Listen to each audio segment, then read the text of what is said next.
Welcome to another episode of History Now the Future, the show where we take a sharp look at some of the most pressing issues of today, using history as our guide and the future as our destination. My name is Corey Bradford, and as the 2024 presidential election enters its final days, both candidates have been hitting the campaign trail pretty hard, but in different ways. Vice President Kamala Harris has been conducting a media blitz, making appearances on everything from the Call Her Daddy podcast to 60 Minutes, essentially trying to appeal to disaffected millennials and hard-of-hearing boomers at the same time. Harris has also made appearances on The Howard Stern Show, Late Night with Stephen Colbert, and even a very high-profile Fox News interview. Harris is really covering all of her bases here and trying to appeal to as many Americans as possible. But don't sleep on Donald Trump, because he's just as outside as Harris has been. Now, Trump isn't doing as many media appearances. In fact, he canceled planned appearances on both NBC and CNBC. However, he is holding a ton of rallies, his thing, including planned rallies in states like California and a planned rally at Madison Square Garden in New York City. Progressive states where he can't possibly win. But all of this brings more media attention to his campaign. And a lot of his followers would love to see him holding rallies in the deepest of blue states. It shows he's not afraid to take it directly to the libs, because that's what this is all about, apparently. Donald Trump's most recent public appearance included him visiting and working briefly at a McDonald's in Pennsylvania.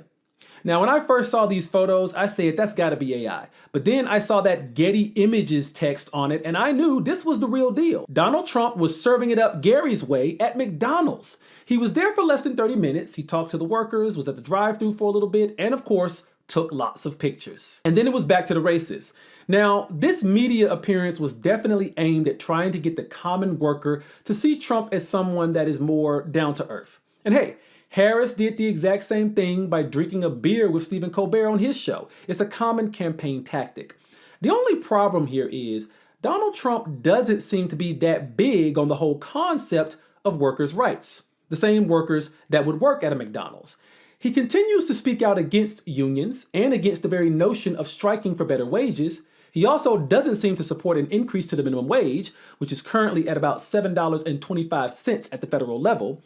Literal dog money that no one other than maybe a 15-year-old that lives at home with their parents could live on.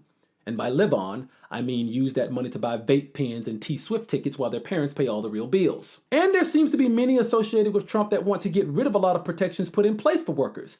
Institutions like OSHA and the National Labor Relations Board have come under attack from conservatives who align themselves with Trump. But at the end of the day, the media blitz from Harris and putting Donald Trump on the fries isn't going to change a ton of made-up minds at this point. This election will come down to voter turnout within one's base. Now, personally, I think that if Kamala Harris actually comes away with this thing with a victory, it's going to be a huge reckoning moment for the Republican Party. This would be the fourth collapse of the MAGA coalition since Trump first came to power. Think about it. Republicans lost the House of Representatives in 2018 because the suburbs weren't feeling the MAGA extremism that much anymore.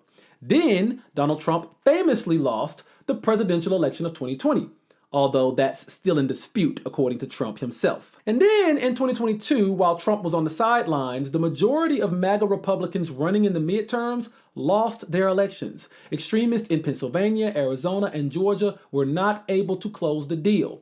Now, in 2024, as I've said multiple times on this show, this election should have been a layup for Trump and the Republicans. The economy is doing slightly better than it was 2 years ago, but it's still not great. That, combined with all the chaos of how Kamala Harris even came to be the Democratic nominee, should be enough for Trump to seal the deal. And it might be. But if not, it really proves that the vast majority of Americans just do not support the far-right extremism of Trump's MAGA movement. On the other hand, if Trump is able to come away with this with a legitimate victory, then the Democrats will have to do some serious soul-searching themselves. The Dems did everything they could to give themselves an advantage here, getting rid of Joe Biden last minute and putting a younger woman in his place. If that gambit fails, the Democratic Party is going to have to take a hard look in the mirror, because a failure this year might just be a little bit more significant than a failure in previous years. Now, we got a great show for you all today. Today, I'm going to be taking you behind the scenes at the This Is Corey headquarters. We're going to take a look at some footage from a live video that I did on TikTok. But first things first, let's get into trending down.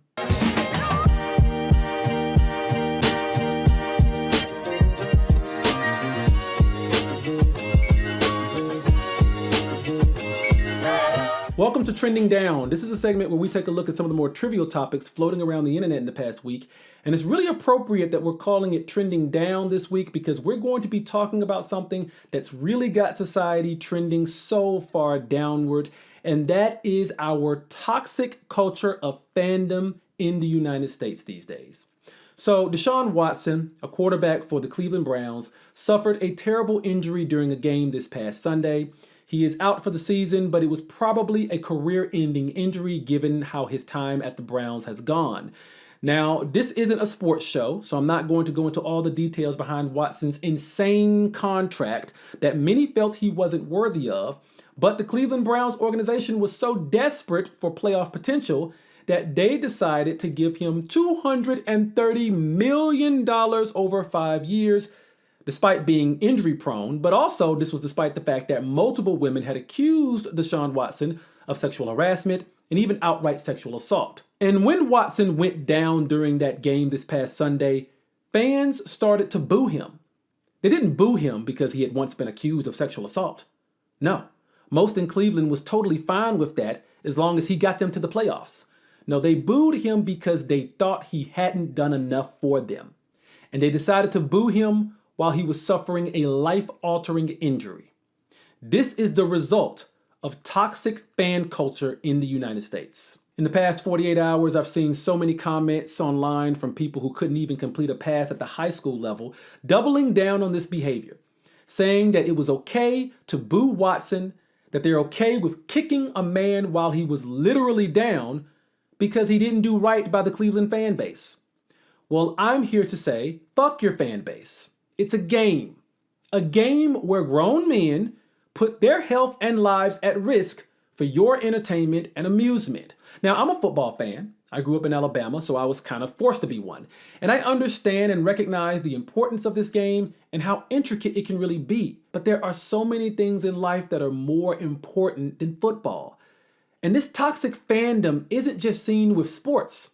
Pop stars like Chappell Rowan have been very vocal about how toxic fans can be, feeling as though they pretty much own anyone who is famous. And just look at the way people review bomb movies these days, destroying these movies' chances of being successful without even seeing the movie just because they heard from someone else that it was too woke or it didn't include a certain scene or a certain storyline that they wanted to see develop in Act 2. I think we really have our priorities screwed up in this country. Just because someone is famous for being talented, that doesn't mean you own them. I mean, think about all the doctors out there doing life-saving surgeries every day, the scientists making medical breakthroughs, inventors and engineers changing our lives forever with their innovations. These people are way more important than entertainers, and yet nobody hounds them for pictures when they're in public. Nobody bothers them and disturbs them when they're trying to eat dinner with their families. So why are we so obsessed with a bunch of athletes and singers and content creators? Be a fan of the work and understand that's all it is, work. When Patrick Mahomes goes out onto the field, he's just doing a job.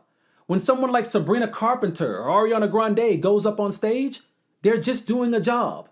When your favorite content creator uploads a video, they're just doing a job. Stop getting so obsessed with the talented to the point where you destroy their lives when their talent no longer feeds your amusement, and maybe start developing a talent of your own. Okay, so this week I wanted to take you guys behind the scenes a little bit and show you some of the things I'm famous for beyond this podcast. Now, most of you are probably watching this because you're a fan of my TikTok page, and many of you probably heard about this podcast through one of my TikTok live videos. Now, I go live on TikTok every Tuesday or Thursday, sometimes on Mondays, sometimes on the weekend, just kind of depends on what's going on. But these are really good sessions where I get to talk directly with my fans, my followers, and a bunch of other people who aren't my fans and followers who just seem to jump into the live. We have political conversations, conversations about entertainment, conversations about sports, pretty much everything under the sun. And I'm going to show you some scenes from one of my most recent lives. Now, to give you some context, this particular live took place on Monday, October 21st, the evening of Monday, October 21st. We actually started off talking about toxic fandom in the live. Like that was going to be the subject of it because every live has a subject. But as you will see, I pretty much talk about whatever my fans and followers ask me about. And so the live can go in so many different directions. And this one was a particularly funny one. It was an insightful one. And I'm not going to show you the whole thing because these lives can last hours, sometimes an hour and a half. I'm just going to show you some of the highlights. I hope you enjoy it.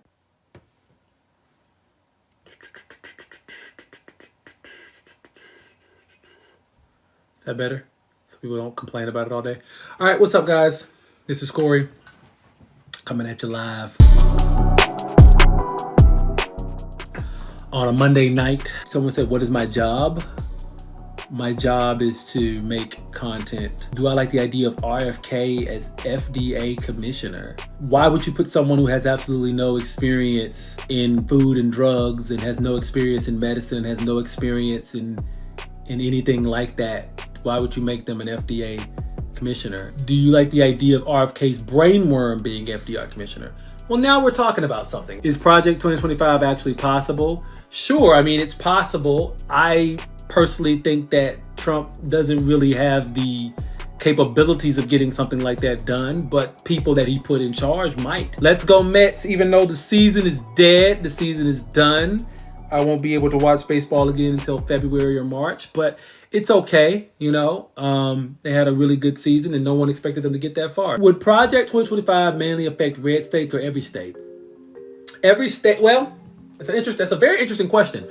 I mean, it would affect every state to some degree because it's the federal government we're talking about here. But much like, you know, how red states have tried to defeat things that Obama has done and tried to defeat things that Biden has done and try to shield their states from that influence, blue states do have some resources and some options to shield themselves from some of the things that Project 2025 would do. And also those blue states have the capabilities of developing things on a state level that replicate the things that Project 2025 is trying to get rid of. For example, if you get rid of the Department of Education, which is a stupid move, in a blue state, the protections that the Department of Education puts into place, you just have those in those blue states. But of course, you wouldn't have them in red states because what people don't realize about the Department of Education is they help enforce anti-discrimination laws.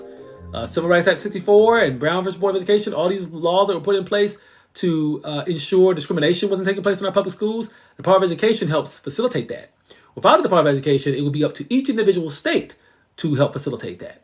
Red states are going to take a step backwards and basically resegregate their schools because they've already been doing it in little wrap around, reach around, circumventing kind of ways in places like Alabama. Like they've been trying to like separate from bigger school systems to form their own school systems because that's one of the main reasons why people hate on public schools, because public schools enforce diversity in many ways. And I remember I used to work for Fox News. Pause. I used to work for Fox News Radio. And you guys thought I was a fucking liberal, didn't you? No, I was infiltrating it. But I used to work for Fox News Radio, and I remember every day people fucking screaming on this thing, get your kids out of public schools. Get them out of public schools, because they wanted their kids to be all around the same kind of people. Can you explain the term spaghetti western being offensive? Yeah, sure. So in the 1960s, there was this guy named Sergio Leone, who was an Italian director, and he started making these low-budget westerns with Clint Eastwood. And he was Italian. Now, these movies were based in America. They had Clint Eastwood in them. They were in English, but they were basically being made by an Italian man and being financed by Italian companies. So they called them spaghetti westerns because Italians essentially made them. It's kind of like if only white people made a certain genre that you weren't used to seeing them make. Like, let's say if in the early 2000s, only white people were making hip-hop dance movies, and we called them mayonnaise dance movies. Like, that's what it would be. I'm going to get canceled. I don't give a shit. I'm sorry. It's been fun. I've had a lot of fun doing this, guys. Run the credits. I'm getting canceled. Someone is recording this. They're screenshotting this. I'm going to run for office 20 years from now, and they're going to run this. They're going to be like, look at him. He's racist. You can't vote for him. I'm sorry. You just watch the whole video in its whole context. That's all I say. I appreciate the love and the support for the page. Haircut looks good. Yeah, the last few weeks my shit wasn't looking right because I don't know what was going on. I had a weird thing where like my hair was like doing a weird Like, it was like that. Remember that Australian lady who was doing like this during the breakdancing in the Olympics? My hair was doing that. My hair was jumping over other hair, and it made it look like my shit was thinning out on the sides, but really it was like brush. And all we had to do was cut it a certain way to even it out, and now it's back to normal. Like I have a hairline again. I'll end with this question because Jim Bob has asked it multiple times. What would the U.S. look like for black people if Reconstruction was followed through with? I mean, it would look a lot better. I mean, I think you wouldn't have had Jim Crow laws. But I feel like it was almost like an attempt to maybe avoid a civil war. I mean, I feel like the South was just never going to be okay with black people having equal rights. And it was going to take a long time to get them to be okay with it. Honestly, I feel like they should have just moved all the black people out of the South. They should have just gave us some land out west somewhere. And we just had like a black state. Like Montana should have just been a black state. And we just should have been just like ranchers and shit up there. All we just did was ranch and just cattle herd and home on the motherfucking range type shit. You know what I'm saying? That would have been awesome. I appreciate all the support on the live. Everybody's been really cool. Thank you for watching. I want to thank you all for watching this week's episode of History Now the Future. We are not going to be having a Thursday interview episode this week because we're going to be getting ready for a major episode we're doing next week, because next week will be the last week before the 2024 election. So no interview episode this week, but I do want to thank you all for supporting this podcast and supporting me throughout all of my ventures. I also want to say that if you are still somewhat confused about who you should be voting for during the election, there's a great resource out there called guides.vote. That's guides.vote. You can go to their website and they will give you comprehensive information on the political stances and the positions of every single person running in the 2024 election. Not just Harris and Trump, but also the people that are running for Senate, for House races, for governor's races. This website basically gives you all of the candidates and it lists their stances on all of the major issues. It's a really great resource, and I just wanted to throw that out there for anyone who is still struggling with who they should be voting for and trying to figure out what these candidates actually stand for. Thank you all for watching. Make sure to like this video and subscribe for more. Also follow me on TikTok if you want to be a part of those live sessions. I do them usually every Tuesday and Thursday night around 11 Central, kind of late at night. But if you want to be a part of those sessions, make sure to follow me on TikTok at This Is Corey. Subscribe for more. Thank you all for watching. We'll see you all next time.